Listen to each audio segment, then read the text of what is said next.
اچھا، اسی طرح اللہ تعالیٰ فرماتے ہیں وَلَا تَأْكُلُوا مِمَّا لَمْ يُذْكَرِ اسْمُ اللَّهِ عَلَيْهِ وَإِنَّهُ لَفِسْقٌ، اور ان جانوروں میں سے بالکل مت کھاؤ جن پر اللہ کا نام ذکر نہیں کیا گیا۔ اچھا، یہ واضح نص موجود ہے تو ذہن میں خیال تو آتا ہی ہوگا کہ امام شافعی جیسے ایک بڑے عالم دین ہیں، مجتہد ہیں، اور بہت آپ کا کام ہے اور بالکل فہم رکھتے تھے وہ قرآن کی اور سنت کی، تو یہ کیسے ہو سکتا ہے کہ انہوں نے یہ قول ذکر کر دیا کہ ایک مسلمان اگر کسی جانور کو ذبح کرے، زبان سے اللہ کا نام لے یا نہ لے، جانور پھر بھی حلال ہو جاتا ہے، اور اس کے مقابلے میں جو ملت اسلام پر نہیں ہے، جو مشرکین ہیں، کفار ہیں، وہ جب ذبح کریں گے تو وہ کھانا ہمیں اجازت نہیں ہوگی۔ حالانکہ قرآن پاک کی تو نص بالکل واضح ہے کہ اللہ فرما رہے ہیں کہ نہ کھاؤ ان جانوروں میں سے لم یذکر اسم اللہ علیہ، کہ جس پر اللہ کا نام ذکر نہیں کیا گیا۔ تو یہ میں پہلے سمجھا دیتا ہوں، یہ قول کمزور ضرور ہے جو امام شافعی رحمۃ اللہ علیہ کی تحقیق تھی، جو ان کا نتیجہ تھا۔ یہی وجہ ہے کہ جمہور علماء، جمہور محققین، انہوں نے اس قول کو مفتوی قرار نہیں دیا، زیادہ مضبوط قرار نہیں دیا، اور فقہ شافعیہ میں سے بھی بہت سے متاخرین علماء ایسے ضرور ہیں کہ جنہوں نے اس قول کو یا اس استدلال کو کمزور کرا، لیکن پتہ تو ہونا چاہیے نا۔ اچھا، وجہ اس کی یہ ہے کہ سب سے پہلے دن میں رکھیے گا کہ عربی کے اندر ذکر جو ہے یہ فقط زبان سے بولنے کو ذکر نہیں کہا جاتا، عربی کے اندر زبان سے کسی چیز کو بولیں اسے بھی ذکر کہا جاتا ہے۔ آپ کوئی عمل کریں، مخصوص عمل، اس عمل کو بھی ذکر کہا جاتا ہے۔ اسی طرح زبان سے بولنا اور عمل کرنا، اس کے مجموعے کو بھی ذکر کہا جاتا ہے۔ اس کی بہت سی مثالیں قرآن پاک میں بھی موجود ہیں، جیسے اللہ تعالیٰ نے نماز کو ذکر قرار دیا، اقم الصلاۃ لذکری۔ اب نماز صرف زبان سے پڑھنے کا نام نہیں ہے، آپ زبان سے پڑھتے بھی ہیں، اس کے اندر قرآن کی تلاوت بھی کرتے ہیں، اللہ کا ذکر بھی زبان سے کرتے ہیں، لیکن عملی لحاظ سے بھی پرفارم کر رہے ہیں۔ تو نماز پر جو ذکر کا اطلاق ہو رہا ہے، یہ اس پر زبان سے بولنا اور عمل کرنا، ان دونوں کے مجموعے کا نام ہے۔ اسی طرح دیکھیے گا قرآن پاک میں اللہ تعالیٰ نے جو مناسک حج ہیں، ان مناسک حج پر بھی ذکر کا اطلاق کیا، اور مناسک حج ہیں وہ افعال کا نام ہوا کرتا ہے کہ وہاں پر مخصوص زبان سے ذکر و اذکار ہر لمحے کے تو منقول ہوئے ہی نہیں ہیں، ٹھیک ہے، تو وہاں پر افعال پر ذکر کا اطلاق قرآن پاک نے کیا ہے، اور اسی طرح فقط پڑھنے کو بھی ذکر عربی میں کہا جاتا ہے۔ تو یہ اطلاقات میں آپ کو اس لیے سمجھا رہا ہوں تاکہ امام شافعی رحمۃ اللہ علیہ نے جو استدلال قائم کیا تھا، جو دلیل تھی، وہ سمجھ میں آ جائے۔ دلیل اچھی تھی، لیکن ہوا یہ کہ قرآن پاک کی کچھ آیات نے ہمیں، جب وہ ہم پڑھیں گے میں آپ کو بتاؤں گا، اس نے واضح طور پر بتا دیا کہ یہ استدلال اچھا ہے لیکن کمزور ہے۔ بہرحال اللہ انہیں اجر عطا فرمائے۔ امام شافعی رحمۃ اللہ تعالیٰ علیہ، ان کا قول اصل میں یہ ہے کہ اللہ جب ذکر فرما رہے ہیں کہ کلوا مما ذکر اسم اللہ علیہ، کہ جس جانور پر اللہ کا ذکر کیا جائے اس کو کھاؤ، اور نہ کھاؤ جس پر اللہ کا ذکر نہ ہو جس جانور پر۔ یہاں ذکر سے مراد امام شافعی رحمۃ اللہ علیہ کے نزدیک زبان سے پڑھنا صرف نہیں ہے، بلکہ یہاں پر حقیقتاً مراد یہ ہے کہ ایک انسان توحید پر کھڑا ہو، اس کا عمل، اس کی ذات، اس کا دل، اس کا نظریہ، اس کا عقیدہ توحید پر کھڑا ہو۔ اگر وہ توحید پر کھڑا ہے، یہ یہاں ذکر سے مراد ہے۔ اب وہ بسم اللہ زبان سے پڑھے گا، بہت اچھی بات ہے، نہیں بھی پڑھے گا تو اس کا توحید پر کھڑا ہونا یہی انف ہے کہ وہ جانور کو ہم حلال سمجھ لیں گے اور وہ حلال ہوگا۔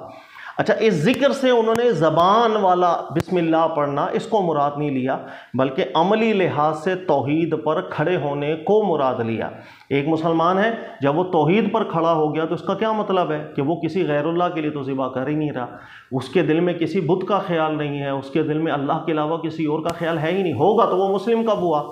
تو مسلمان جب اپنے عمل سے توحید پر کھڑا ہو گیا تو اس آیت میں جو ذکر کا لفظ آ رہا ہے نا کہ جو اللہ کے نام پر جانور ذبح ہو اس کو کھاؤ، جو نہیں ذبح ہو اسے نہ کھاؤ، تو اس کا عمل یہاں پر مراد لیتے ہیں۔ اچھا، کیوں لیتے ہیں؟ سوال یہ ہے کہ زبان سے پڑھنے کو انہوں نے مراد کیوں نہیں لیا؟ اس کی وجہ یہ ہے کہ وہ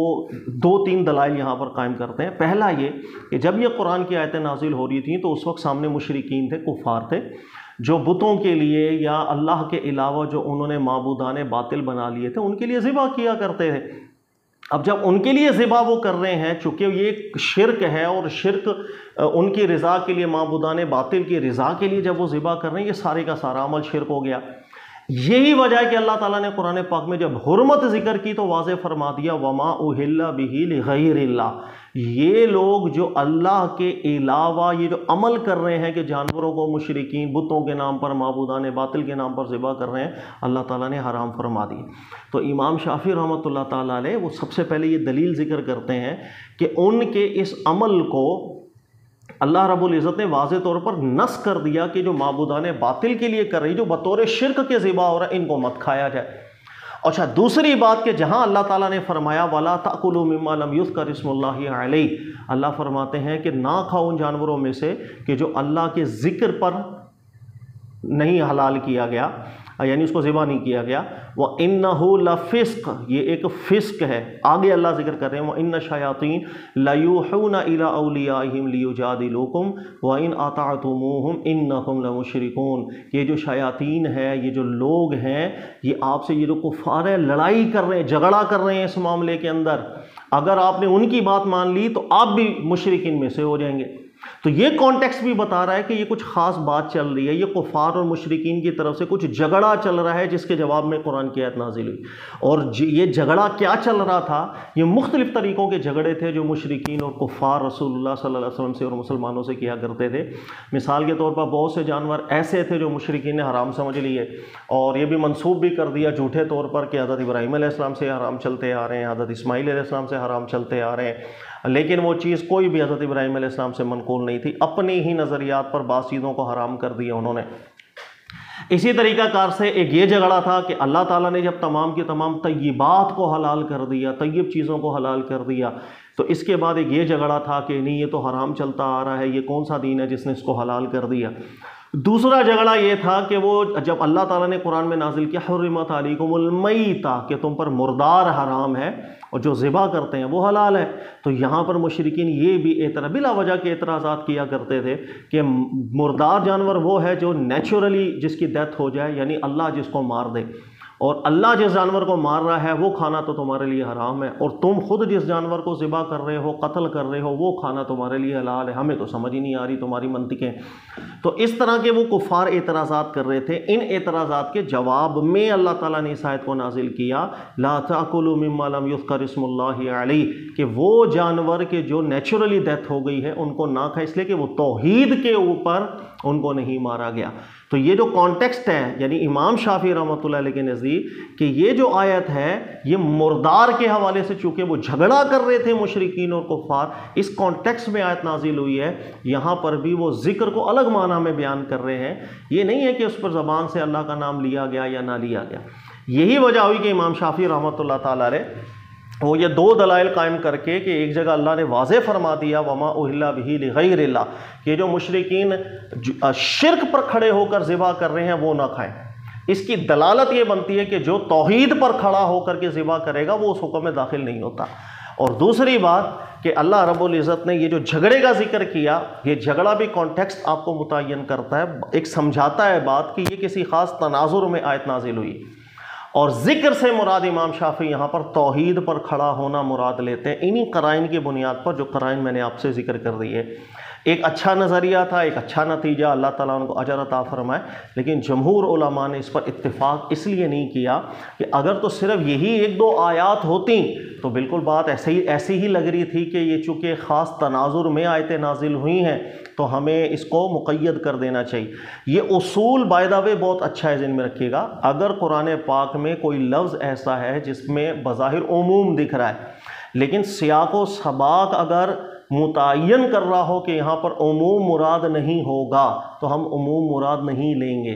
سیاق و سباق کی دلالت کی بنیاد پر کسی لفظ کو خاص کرنا یہ نہایت مضبوط استدلال ہوتا ہے، یہ ذہن میں رکھ لیجئے گا۔ لیکن ہوا یہ کہ یہ جو آیات ہیں یہ آیات بالکل مشرکین کے تناظر میں ضرور نازل ہوئی ہیں، لیکن اللہ تعالیٰ نے قرآن پاک میں بہت سی آیات ایسی ذکر کی جس کے اندر کوئی مشرکین کا ایک تعلق وہاں پر نہیں تھا، نہ سیاق سے نہ سباق سے، بلکہ خالصتاً مسلمانوں پر، ہر وہ شخص جو توحید پر کھڑا ہے اس کو حکم دیا جا رہا ہے۔ اب وہ غور کیجئے گا وہ کیسے، جیسے سورہ حج میں اللہ نے فرمایا وَالْبُدْنَ جَعَلْنَاهَا لَكُم مِّن شَعَائِرِ اللَّهِ لَكُمْ فِيهَا خَيْرٌ، کہ حج کے دوران اللہ فرما رہی ہے جو اونٹ ہیں جانور ہیں اللہ کے شاعر میں سے ہیں، اور شاعر کہتے ہیں کہ وہ چیز جس پر اللہ کی عبادت کا کوئی عمل ہو رہا ہو، چونکہ اس پر ذبح کیا جائے گا تو اللہ کی عبادت کا ایک عمل ہوگا۔ اب اللہ تعالیٰ خالصتاً یہاں مسلمانوں سے ذکر کر رہے ہیں جو تمام کے تمام توحید پر کھڑے ہیں آلریڈی۔ اب یہاں مشرکین کا کوئی کانٹیکس نہیں ہے، کفار کا کوئی کانٹیکس نہیں ہے، اب خالصتاً جو لوگ توحید پر کھڑے ہیں ان کو اللہ ذکر کر رہے ہیں۔ وَالْبُدْنَ جَعَلْنَاهَا لَكُم مِّن شَعَائِرِ اللَّهِ، آگے اللہ فرماتے ہیں فَاذْكُرُوا اسْمَ اللَّهِ عَلَيْهَا صَوَافَ فَإِذَا وَجَبَتْ جُنُوبُهَا فَكُلُوا مِنْهَا، اب اللہ کا نام ذکر کرو اور جس وقت یہ ذبح کر لو اور یہ جانور کروٹ کے بل گر جائیں فَكُلُوا مِنْ، اب ان میں سے آپ کھاؤ۔ لہذا یہ جو آیت ہے یہ آیت کسی بھی طرح مشرکین کے حوالے سے نہیں، خالصتاً مسلمانوں کے حوالے سے ذکر کر رہی ہے جو توحید پر آلریڈی قائم ہے۔ تو یہ جو آیات ہیں یہ ذکر کر رہی ہیں کہ یہاں پر ذکر سے مراد فقط ایک عمل لے لینا، توحید پر کھڑا ہونا، یہ انف نہیں ہے۔ اللہ تعالیٰ اس سے زیادہ کی بات کر رہے ہیں کہ جو توحید پر قائم ہو وہ بھی ذبح کرتے ہوئے اللہ کے نام کا ذکر بھی کرے اور اظہار بھی کرے۔ اسی طرح دوسری آیت بھی دیکھیے گا، اللہ فرماتے ہیں وَمَا عَلَّمْتُم مِّنَ الْجَوَارِحِ مُكَلِّبِينَ تُعَلِّمُونَهُنَّ، یہ جو شکاری جانور تم چھوڑتے ہو، پرندے ہوں یا درندے ہوں، یہ جو شکاری جانور جنہیں تمہیں ٹرینڈ تم نے کر دیا، مِمَّا عَلَّمَكُمُ اللَّهُ، یہ جو علم اللہ تعالیٰ نے تمہیں سکھایا ہے کہ جس کے ذریعے ہم جانوروں کو ٹرینڈ کر لیتے ہیں، اللہ نے فرمایا فَكُلُوا مِمَّا أَمْسَكْنَا عَلَيْكُمْ، اب وہ جو شکار کرنے والا جانور شکار کرے اور تمہارے لیے چھوڑ دے، خود نہ کھائے تمہارے لیے چھوڑ دے، وَاذْكُرُوا اسْمَ اللَّهِ عَلَيْهِ، اللہ نے تعالیٰ نے ارشاد فرمایا کھاؤ اور اس پر بھی اللہ کا نام لے لیا کرو۔ خاص طور پر یہاں پر بھی کہ خطاب ہی مسلمانوں سے ہے جو توحید پر آلریڈی قائم ہے، تو جو توحید پر قائم ہے ان کو بھی ذکر کیا جا رہا ہے، حکم دیا جا رہا ہے کہ ایسے موقعوں کے اوپر آپ بھی اللہ کا نام لیں، جب شکاری جانور شکار کے لیے اس وقت بھی اللہ کا نام لے، اسی طرح حج کے دوران جب جانور کو ذبح کیا جا رہا ہے اس وقت بھی اللہ کا ذکر کریں۔ تو یہ جو علت، یہ جو دلیل بنا رہے تھے شافعی علماء کی طرف سے بنائی جاتی ہے کہ یہاں ذکر سے مراد یہ ذکر نہیں ہے، توحید پر کھڑا ہونا ہے، اس لیے کہ یہ آیتیں مشرکین کے مقابلے میں نازل ہوئی ہیں۔ تو یہ جو آیات میں نے ذکر کی ہیں وہاں پر مشرکین کا تقابل نہیں ہے، وہ خالصتاً مسلمانوں سے خطاب ہو رہا ہے جو توحید پر آلریڈی قائم ہے۔ جب ان سے بھی فرمایا جا رہا ہے کہ اللہ کا نام ذکر کریں تو کرنا ہے۔ اسی وجہ سے جمہور علماء کا موقف یہی ہے کہ ایک مسلمان کا فقط توحید پر قائم ہونا جانور کو حلال نہیں کرے گا جب تک وہ ذبح کرتے ہوئے جانور کی جان لیتے ہوئے اللہ کے نام کو ذکر نہ کرے۔ ایک اشارہ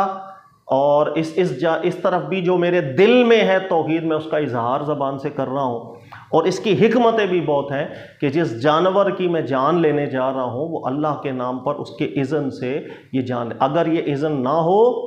تو ہم کسی کی بھی جان نہیں لیتے، نہ انسان کی لے سکتے ہیں نہ جانور کی، یعنی جانور کی بھی جان ہم اس وقت لے رہے ہیں کھانے کے لیے بھی جب اللہ نے ہمیں اجازت دی، اسی کا اذن ہوا، اسی کا نام لیا تو جانور کی ہم نے جان لے لی۔ تو اگر بلا اذن الہی آپ جانور کی جان نہیں لے سکتے تو ایک انسان کی جان لینے کا ایک تصور بھی ایک مسلمان کر نہیں سکتا کہ وہ کسی انسان کی جان لے لے جب تک اللہ کا اذن نہ ہو۔ یہی وجہ ہے کہ اگر کسی انسان کی جان لینے پر اللہ کا اذن مل جائے ٹھیک، ورنہ انسان تو جانور کی بھی جان نہیں لے سکتے ہم اللہ تعالیٰ کے نام کے بغیر، اس کے اذن کے بغیر۔ اللہ سمجھنے کی توفیق دے، یہ دلیل زیادہ مضبوط ہے، اور متاخرین شافعی علماء میں سے بھی بہت تھے جنہوں نے اس قول کو خود کمزور قرار دیا۔ اللہ تعالیٰ سمجھنے کی توفیق دے۔ جزاک اللہ۔